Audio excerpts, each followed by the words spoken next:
인구 감소로 인해서 상당한 어려움을 겪고 있는 중국의 시진핑 국가주석이 최근 여성단체의 지도부를 소집해가지고 여성들은 가정으로 돌아가서 아이를 낳도록 하라, 그렇게 지시한 사실이 밝혀져서 충격을 주고 있습니다. 왕꼰대 시진핑이 한심스러운 여성관에 대해서 와이타임스가 추적해봤습니다. 지금 시작합니다.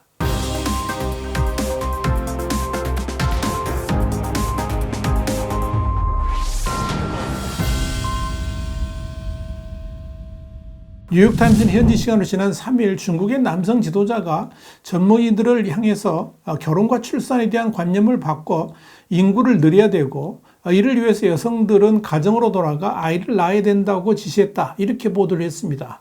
뉴욕타임스는 이 같은 사실을 전하면서 매우 비판적이고 시니컬하게 기사를 써내려갔습니다. 중국 공산당 기관지인 일민일보도 시 주석은 지난달 30일 새로 선출된 제13기 중화부녀연합회 지도부를 중난하이, 그러니까 당정 지도부 집무실을 말하는데, 이 중난하이로 불러서 간담회를 열고 이 같은 지침을 전달했다 그러면서 시 주석은 이날 간담회에서 새로운 형태의 결혼, 양육 문화를 적극적으로 교육해야 된다 그러면서 이 젊은이의 결혼과 연애관념, 출산과 육아관념, 그리고 가정관념에 대한 지도를 강화하고 출산지원 정책을 서둘러 완비하고 실천하며 인구 발전의 품질을 제고해서 인구 노령화에 적극 대응하라, 이렇게 강조했다라고 보도를 했습니다. 시 주석은 이날 가정교육의 중요성도 강조를 했습니다. 그는 가정이 화목하고 가정교육이 양호하고 가풍이 단정해야지 자녀가 건강히 성장하며 사회도 비로소 건강하게 발전할 수 있다 그러면서 여성 사업은 부녀 자신의 발전뿐만 아니라 가정의 화목, 사회의 조화, 그리고 국가의 발전과 민족의 진보와 관련이 있다라고 말을 했습니다. 중국은 지난해 대기근으로 인구가 줄었던 1961년 이후에 61년 만에 처음으로 85만 명의 인구 감소를 기록했습니다. 지난해 말 기준했을 때 중국의 인구는 14억 1175만 명으로 인도의 인구 1위 대국의 지위도 넘겨졌습니다. 중국 역시 저출산에 따른 인구 감소 위기감이 커지면서 대책 마련에 고심하고 있습니다. 이런 상황에서 중국 공산당이 중국의 인구 위기 및 경제 둔화에 대한 해결책으로 내놓은 것은 여성을 전통적인 역할로 복귀시키는 것이다, 이렇게 뉴욕타임스는 비꼰 겁니다. 시진핑 주석의 일련의 발언과 관련해서 뉴욕타임스는 과거 가부장적 시대로 돌아가고 있다고 꼬집었습니다. 특히 시진핑 주석의 여성관을 엿볼 수 있는 것은 이 중국 공산당이 최고 권력 기구에 20년 만에 처음으로 여성이 사라졌다는 점입니다. 중국 공산당은 지난해 25년 만에 여성 없이 남성만으로 최고 의사결정 기구인 24명의 중앙정치국을 선출했습니다.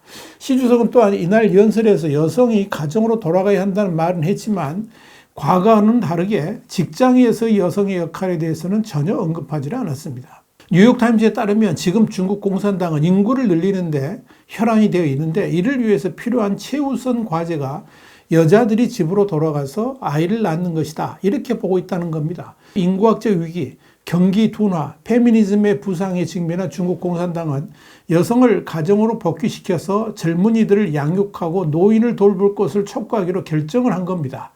시진핑 주석의 말을 빌리자면 이 일은 중국의 현대화를 향한 길에 필수적이다 하는 이야기입니다. 여기 대해서 워싱턴에 본부를 둔 비영리 단체 프리덤 하우스의 홍콩 중국 대만 연구 책임자인 야추 왕은 중국 여성들은 이런 추세에 경각심을 갖고 수년 동안 반격에 나서고 있다 그러면서 중국의 많은 여성들은 권위주의 정부와 가부장적 사회라는 중국의 두 가지 억압에 맞서 싸우기 위해 힘을 얻고 단결하고 있다, 이렇게 지적했습니다. 그러나 이 중국 공산당은 여성들이 제기하는 일부 문제를 지도부에 대한 직접적인 도전으로 간주하면서 여성들이 제기하는 여러 문제들을 그저 덮으려고만 하고 있는 겁니다. 이에 따라서 소셜미디어에서 성희롱, 성폭력, 차별에 대한 논의가 활발히 이루어지더라도 침묵으로 일관하고 있습니다. 피해자에 대한 지원도 사라지고 있습니다. 강력하게 문제를 제기하는 페미니스트들은 아예 투옥되고 있고 2018년 잠시 번성했던 미투 운동도 지하로 밀려났습니다. 이런 중국의 여성에 대한 가치관을 있는 그대로 보여준 것이 이번 베이징에서 열린 여성 대회였습니다. 이 대회에서 중국 공산당의 고위 관리들이 사용한 언어는 당이 여성의 역할을 어떻게 보는지 엿볼 수 있는 또 다른 예였다. 이렇게 정리할 수 있습니다. 시진핑 주석은 여성의 전통적인 미덕과 가치를 여러 차례 강조했습니다. 시진핑 주석의 복심이라 할 수 있는 딩쉐상도 이번 대회에서 양성평등은 국가정책이라는 개념 자체를 전혀 언급하지 않았습니다. 이는 지난 20년간의 전통에서 완전히 벗어난 처사였습니다. 시진핑 주석도 양성평등이라는 단어를 언급하지 않았고요. 오히려 연설의 대부분을 가족, 육아, 출산율에 대해서만 집중했습니다. 이런 경향에 대해서 지난 20년 동안 여러 회의에서 중국 고위 관리들의 연설을 조사한 피처 칼리지의 정치학 교수인 한장뮤는 고위 관리들이 평등과 여성의 자아 실현의 중요성을 강조했던 10년 전과는 완전히 대조적이다. 이렇게 말했습니다. 이 교수는 이어서 그동안 중국에서의 젠더 문제는 여성을 위한 여성의 초점이 맞춰져 있었지만 이제 그들은 여성이 사회에서 가장 의미 있는 일을 할 수 있는 정당한 자리는 가족이 있는 가정으로 돌아가는 것이다. 이렇게 말하고 있다고 지적을 했습니다. 이러한 추세와 관련해 중국의 젠더와 정치를 연구하는 시드니 대학교의 인민룬체는 여성은 항상 어떤 식으로든 국가의 도구로 여겨져 왔다 그러면서 하지만 이제 중국은 여성이 가정으로 돌아가서 아이들과 노인을 돌볼 수 있도록 강조하고 있다고 설명했습니다. 중국 공산당이 여성관이 이렇게 바뀐 것은 지금 중국 공산당에 있어서 최우선의 가치가 국가의 생존이고 또 공산당이 안정적 지위를 유지하는 것이기 때문이라는 겁니다. 중요한 건 이런 상황에서 시진핑 주석이 여성들을 향해서 여성들이 사실상 거부해오던 자녀 출산이라는 역할을 강조하고 나섰다는 점입니다.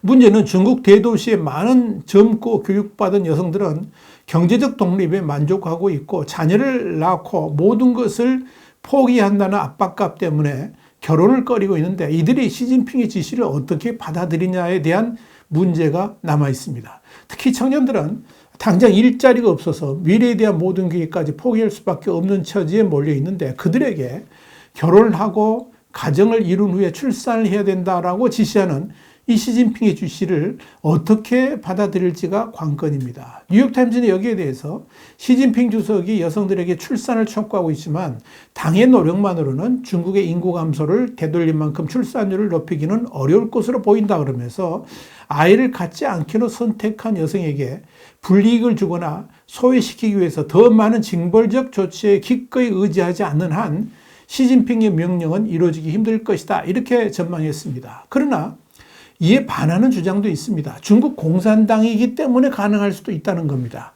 수푸빙 미국 바서 칼리지 정치학과 교수는 뉴욕타임즈에 2015년 한자녀 정책을 폐지할 때까지 중국은 수십 년 동안에 강제 나태와 불임수술, 벌금을 부과했다 그러면서 만일 당이 한자녀 정책을 위해 여성의 신체와 출산의 권리를 희생시킬 수 있었다면 다시금 여성에게 당의 의지를 강요할 수 있을 수도 있다. 이렇게 지적을 한 겁니다.